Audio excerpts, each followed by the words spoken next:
20 വർഷത്തോളം ഒരു പുഴ നീന്തിക്കടന്ന് കുട്ടികൾക്ക് ക്ലാസ് എടുത്തുകൊണ്ടിരുന്ന ഒരു അധ്യാപകനുണ്ട് കേരളത്തിൽ. ഇദ്ദേഹമാണ് അബ്ദുൽ മാലിക് സാർ. മലപ്പുറം ജില്ലയിലെ പടിഞ്ഞാറ്റുമുറിയിലെ ഗവൺമെന്റ് സ്കൂൾ അധ്യാപകനായ മാലിക് സാർ 20 വർഷത്തോളം പുഴ നീന്തിക്കടന്നാണ് സ്കൂളിലെത്തി കുട്ടികൾക്ക് ക്ലാസ് എടുത്തുകൊണ്ടിരുന്നത്. 3 ഭാഗങ്ങളും പുഴകളാൽ ചുറ്റപ്പെട്ട സ്ഥലത്ത് സ്ഥിതി ചെയ്യുന്ന സ്കൂളിലെത്താൻ രാവിലെ ഒരു കാർ ട്യൂബിന്റെ സഹായത്തോടെ തന്റെ വസ്ത്രങ്ങളെല്ലാം ഒരു പ്ലാസ്റ്റിക് കവറിലാക്കി കടലുണ്ടി പുഴ നീന്തിയാണ് സ്കൂളിലെത്തിച്ചേർന്നിരുന്നത്. ശക്തമായ മൺസൂൺ അടക്കമുള്ള ഏത് പ്രതികൂല കാലാവസ്ഥയിലും മാലിക് സാർ പുഴയിലൂടെ നീന്തിയാണ് ഒരു ദിവസം പോലും അവധിയെടുക്കാതെ സ്കൂളിലെത്തിയിരുന്നത്. നിരവധി കിലോമീറ്ററുകൾ റോഡ് മാർഗം സഞ്ചരിച്ച് സ്കൂളിലെത്താൻ വൈകുന്നതിനാലും മറ്റു പ്രായോഗിക ബുദ്ധിമുട്ടുകളും കാരണം കയ്യിൽ കിട്ടിയ ട്യൂബും കൊണ്ട് നദി നീന്താൻ തുടങ്ങിയ ഇദ്ദേഹം പിന്നീട് ഇത് ജീവിതത്തിന്റെ ഭാഗമാക്കുകയായിരുന്നു.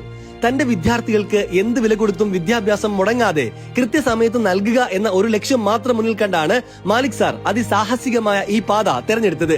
ഇഷ്ടപ്പെട്ടാൽ ഷെയർ ചെയ്ത് കൊടുക്കൂ ഈ വീഡിയോ. ലോകം അറിയട്ടെ നമുക്ക് ചുറ്റുമുള്ള യഥാർത്ഥ ഹീറോസിനെ.